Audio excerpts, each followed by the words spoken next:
People aren't getting married at an age where they actually are able to grow up with one another because your wife shapes you and you shape her, and that makes you both better people. You know, when I married my wife, I just turned 24 and she was 20, and we've spent our lives growing up together, right? I mean, now I'm 38 and she's, 35, and that's a long time to spend, half her life, basically we've spent together. And that means that you grow and you change and you have experiences, and then you bring kids into the world, and that radically changes you even more than just the marriage did.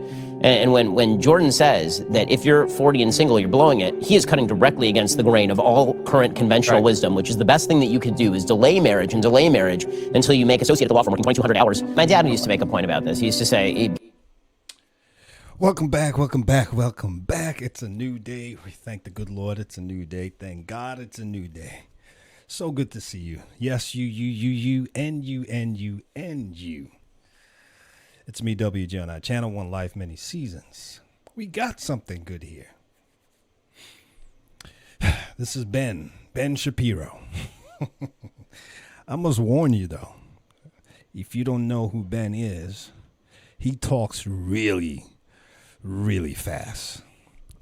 Well, I saw this video, and I wanted to allow us to listen to it and react to it and get your thoughts on this. And hey, maybe we could learn a thing or two.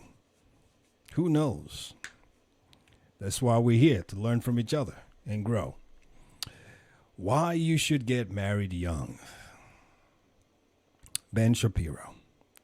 And I think we already started the video, so you can see where he's going with that. He does sound very traditional in his ways, and I kind of relate with that. But let's just go on and keep listening, and then we'll kind of make our comments along with. Drop your comments below. Let's have the discussion. All right? You good? Are you good? Let's listen.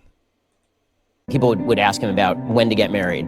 And he said, well, or how to find the right person. And what he always said is you have to make the decision to get married before you find the right person. Because if you didn't make the decision that you wanted to get married, then the right person could come along and you could just pull them out of the water. You actually have to make we live in a society where we sort of decide the opposite. That's a good point there. Let's listen to that again. You make the decision to get married before you get married. Would ask him about when to get married.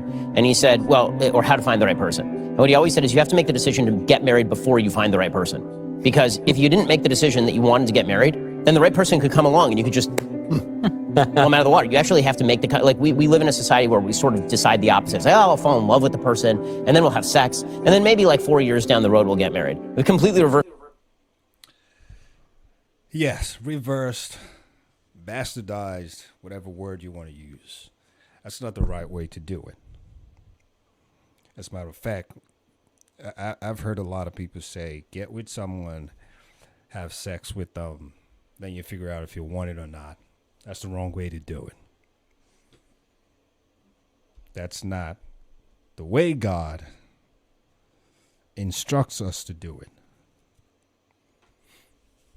We get with someone, we get to know them,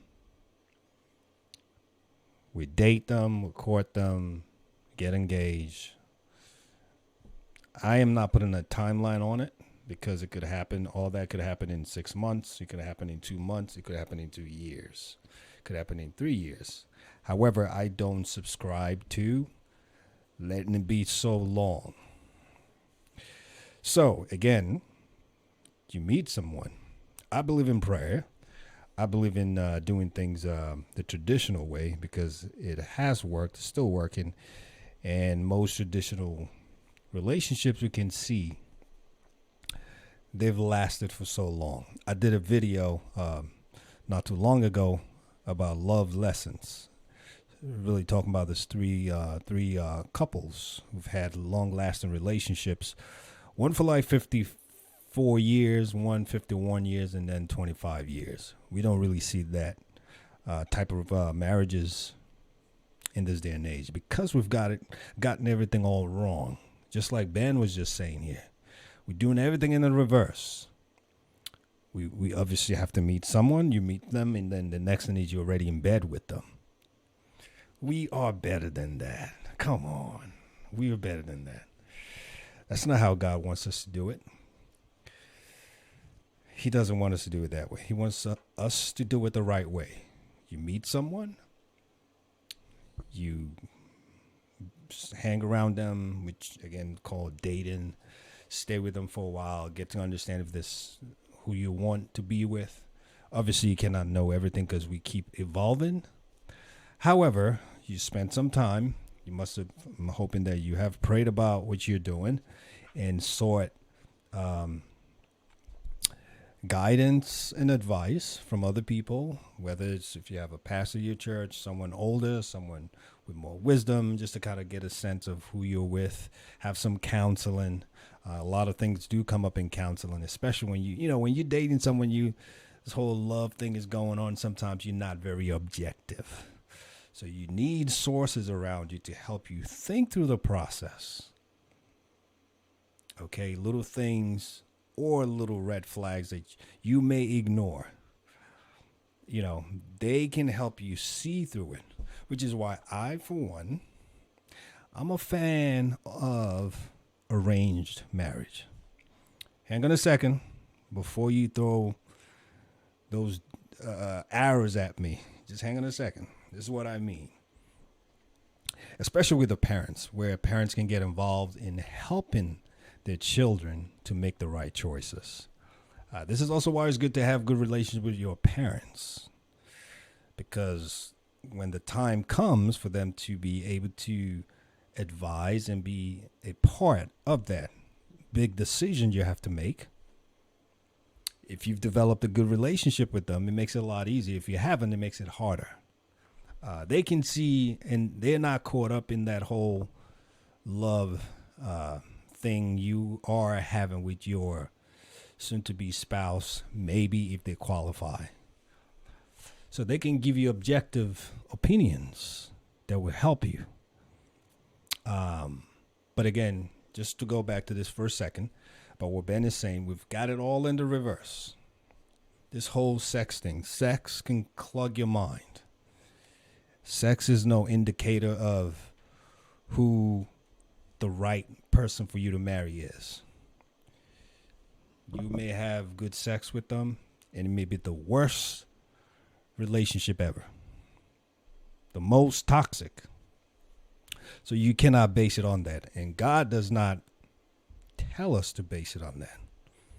We should be having sex after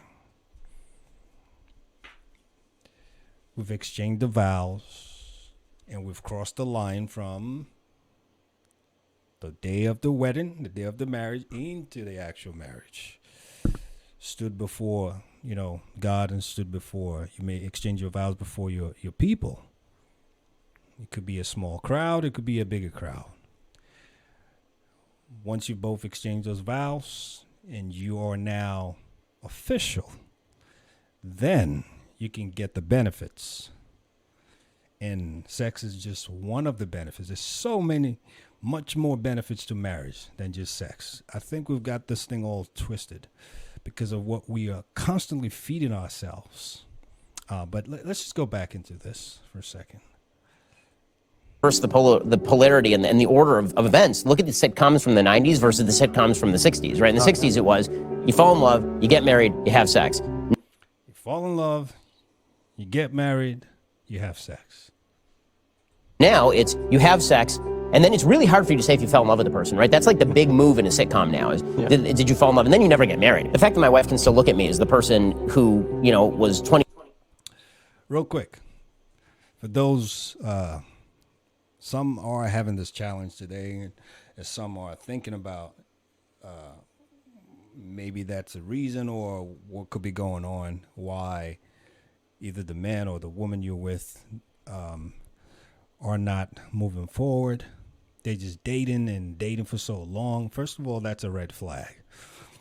When you be engaged for just too long and it's getting to a point you don't even know what's going on. Now, one of the reasons... when you're doing things you shouldn't be doing, like having sex, do not. I tell you what, if you can keep yourself from that, do not be deceived by anybody, whether it's a guy or a girl. That's for you to keep. That's one thing you can hold on to. Even if the relationship doesn't work out, at least you know you have that to yourself. Do not give that away. Anybody telling you or you have to get involved in it to determine or to decide, run away. You are not a car to be test driven. You are special. You are wonderful. You are much more than that. The audacity of anybody to compare you to a car, to be test driven, to decide if you were good or not. I mean, my advice, don't do it. Keep that to yourself until you get married. Believe me, you will be so thankful you did. That's a thing of your pride you can keep until you get married. And don't let anybody fool you. And especially from I know mostly it's coming from the men's side, but these day and age, you have it on both sides. Do not let anybody deceive you into doing that. You will regret it. Believe me, it's not worth it. It's not worth it. I had a pastor a long time ago that said these words. I don't know if he's watching. I don't know if he'll ever watch this. Bishop Lyons.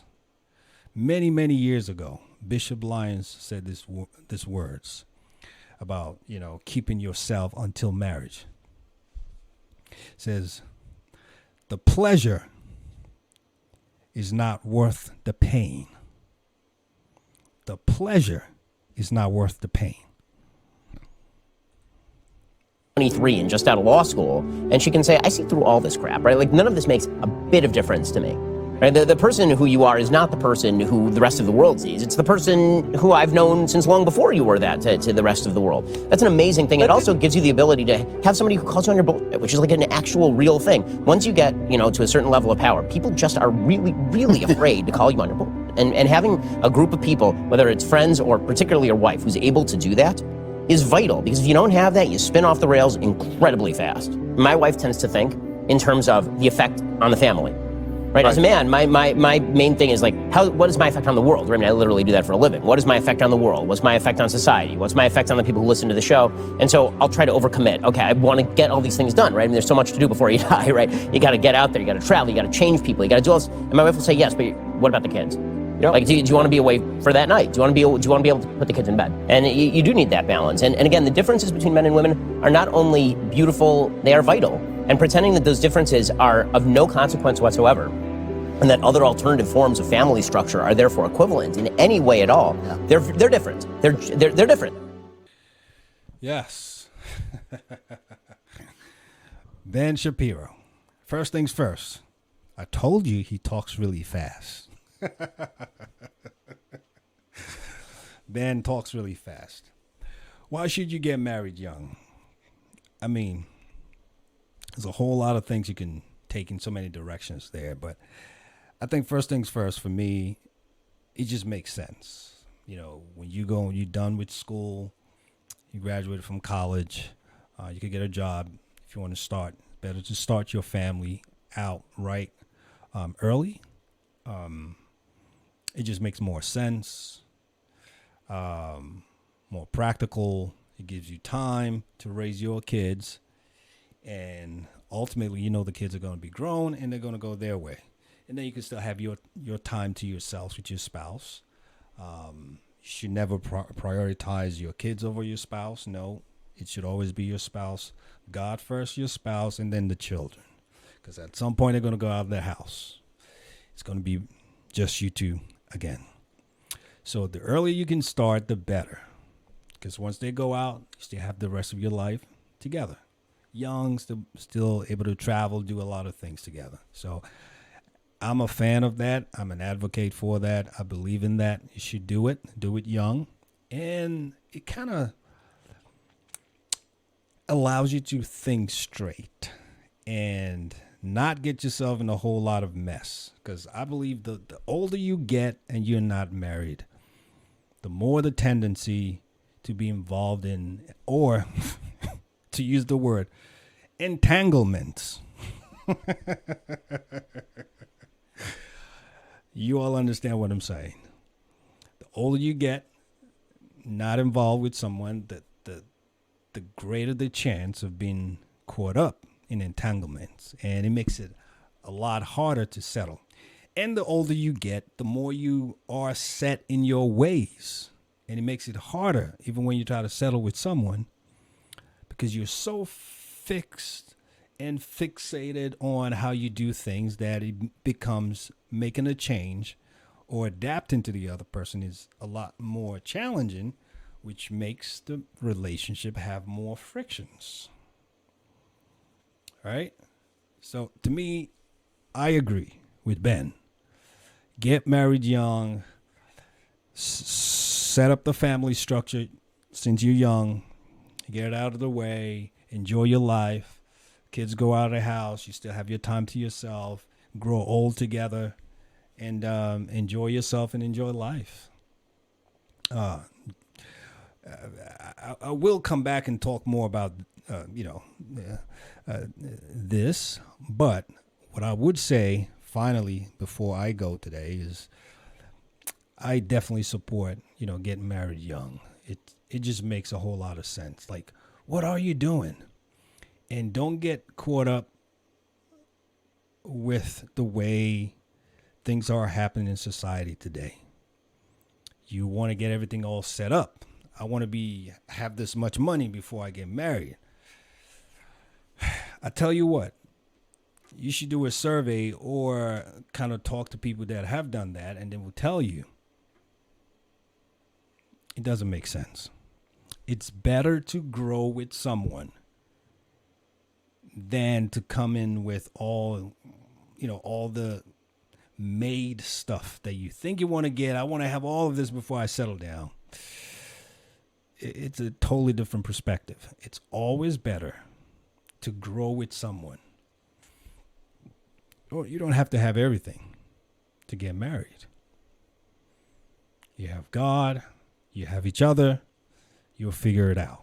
As long as there's commitment from both sides. Once you have God and you have your commitment, believe me, you'll be okay. You'll be okay. Just live within your means. You'll be just fine.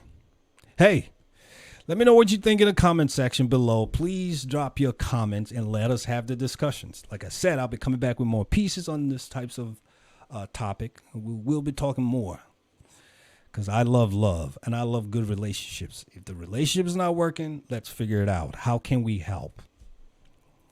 We all here for each other. I'm here because of you, and we are here together to help one another to grow. Thanks for stopping by. It's me again, WJNI Channel 1 Life, many seasons. We're about to wrap this up. If you're new here, please like, comment, share, and subscribe. Please like, comment, share, and subscribe. You know how we like to close it out on this channel. We like to remind ourselves. We remember.